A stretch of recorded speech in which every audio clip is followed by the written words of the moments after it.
Paano nga ba sinusuklian ang kabutihan? Para kay Amancio at Leila Sese, hindi nagtatapos ang pagpapala sa pagtanggap nito. Tagal na ito na aking mold dito at saka sa ilong. Kaya sabi ko ay ipatanggal ko na rin kay doktor. At isa pa ay matagal na rin akong supporter ng Operation Blessing. More than 15 years na yata, halos monthly. Nagpapadala din akong support at marami rin mga tao na matutulungan. Alam ko marami mga tao na tutulungan. Pumunta lamang sa mobile medical clinic ng Operation Blessing para sa libreng lunas, pero doon nila natagpuan ang mas malalim na tawag. Importante din doon before na pumunta sila sa doktor, kailangan din nila yung spiritual doctors. Wala naman tayong sa mundo kung hindi talaga uunahin din natin ang Panginoon. So talagang napakalaking blessing itong ginagawa nyo sa spiritual at saka yung mga medical na nabibigyang lunas yung kanilang mga Matapos makatanggap ng libreng serbisyo, hindi nag-atubiling bumalik ang mag-asawa upang ipasa ang biyaya sa iba. Gamit ang puso at propesyon, nag-volunteer ang mag-asawa sa prayer area at reading glasses distribution. Ang dating nagpagamot, bumalik para maglingkod.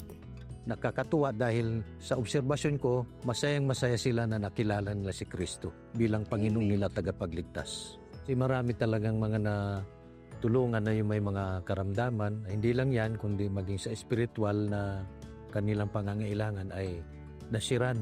Well-organized ang activity ng Operation Blessing dito sa Pagsangahan. There's a joy in serving the Lord. Iba yung joy mo na nagsiserve ka. Kasi yung pag-serve mo sa tao, parang nagsiserve ka na rin sa Panginoon. Pinag-pray ko lang na madami pang mag-support sa Operation Blessing.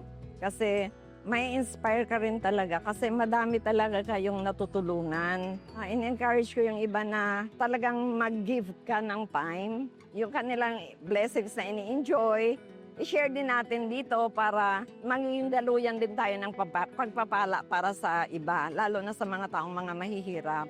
Happy naman ako at andito ako, nakatulong din ako sa inyo. Na-enjoy ko kayo yung Operation Blessing. Pag dito ulit kayo, mag-spare ulit ako ng time para makapag-serve din ako ulit.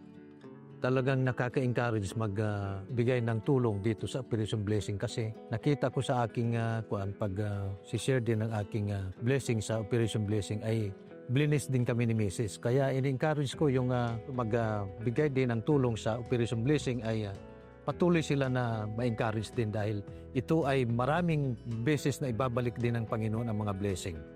Salamat talaga sa Panginoon. Glory to God. Glory to God. Isang patunay na ang Operation Blessing ay hindi lamang nagbibigay ng tulong pisikal, but empowers those who were served to become servants themselves.